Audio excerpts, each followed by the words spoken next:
chicka Slim Kelvin. Welcome to chess, ladies and gentlemen. Now, I'm not a rapper. You know, I don't have the skills like that.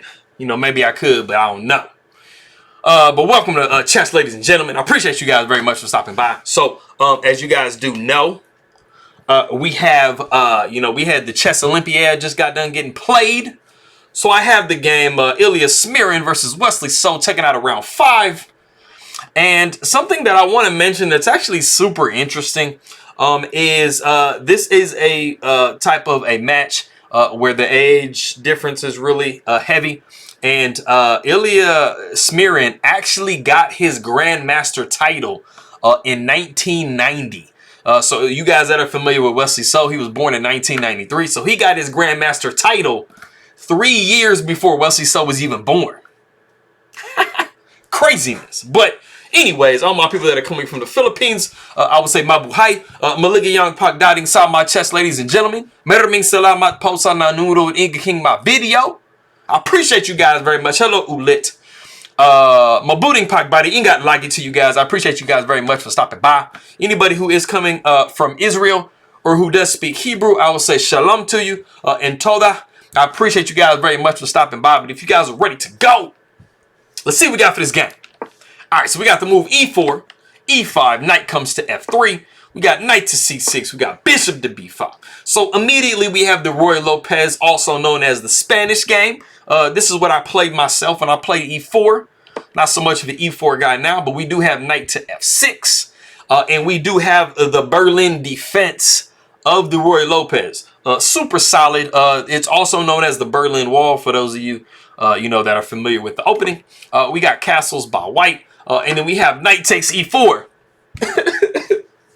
My pawn is gone. No, I'm just playing. We're going to get the pawn back. Don't worry about it. I'm not really crying.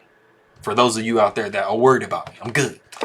We do see the move rook to e1, which is super standard. Knight comes to d6, and then we do see knight takes e5. We got the pawn back. So, we're living good. So we didn't lose our pawn. We do see bishop to e7. We see bishop back down to f1. We got knight taking e5, rook taking e5, and then we have castles by black. And then we do have the move d4.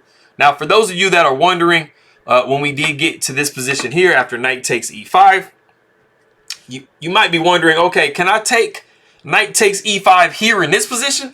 Basically, if you do that, you're pretty much going to transpose into the same thing, but we will take a look at that. If the knight takes on e5 here, you would be looking at rook takes e5 and then bishop comes to e7, and our bishop is kind of hanging on b5. I mean, not super hanging, but, it's...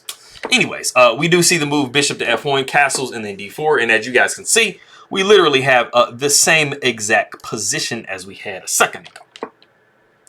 So the bishop does come to f6.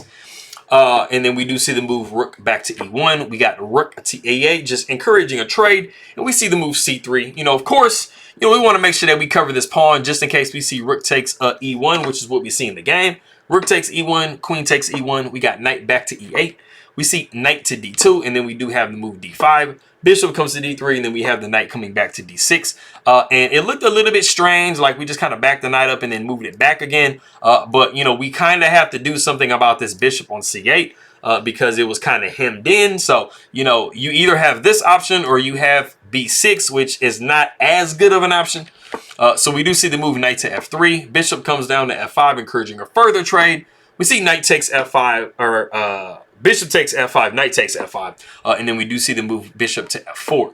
We got c6, just making sure everything is solid. Pretty much white and black are like doing the same thing. So kind of a copycat situation, but we do see the move queen to e2. We got g6.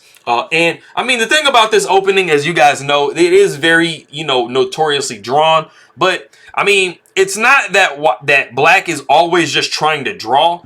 It's basically something that people use like to not lose. Like if you pretty much like need to make sure that you don't lose, like a win or a draw is fine. Then you're gonna probably try to go for a Berlin situation because this positions get really simplified pretty quickly. So you don't really have a whole lot of tactics and a whole lot of like positional play and things like that going on. You just have to pretty much just make sure that you just stay solid. So the bishop does come to e5, and then we see the novelty of the game now, which is bishop takes e5.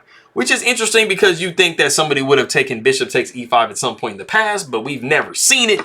We have seen bishop retreating back to e7. And the interesting thing about this one is that black actually went on to win this game when they went back to e7. Going back to e7 is not like better than bishop takes e5, but, you know, black just, you know, managed to just kind of, you know, grind a win out of that. But like I said, we did see bishop takes e5. We see knight takes e5. We got queen over to e7, trying to pin it and win it. But we do have the move rook to e1, so we're all good. f6. We got the knight coming back to d3. Queen takes e2. Rook takes e2. And then we do see the move king to f7. You know, we don't want to allow any like g4 situations and then the rook penetrating, because I mean that would basically make everything not solid anymore. And I mean you're pretty much just going to be like, you know, taking a look at all these little pawns up here that are looking kind of scrumptious. So like I said, we do see king to f7. And then we do have the move f3. And something that is possible in this position right here is a knight back to d6 and then dropping the knight down into e4. But f3 just goes ahead and takes care of that and says we're not going to be seeing that ever. So we do see the move h5. We got a4, a5. The king steps up to f2. We got g5. And then we see the move knight to c5. And then we have the move knight to d6, defending this pawn. And we have come to a point in the game that if you do want to pause the video and see what is the absolute best move in the position for white, go ahead and do so. And this is actually what was played in the game.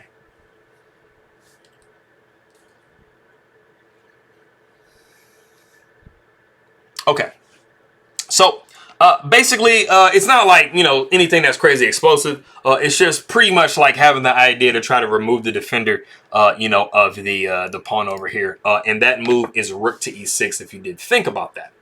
And, you know, we're not worried about b6 because, I mean, we are attacking your knight on d6. So after we would see trades, you'd see that. And then, you know, you're going to be attacking, you know, these pawns after this pawn captures back. And it's actually a pretty good position for white to be in.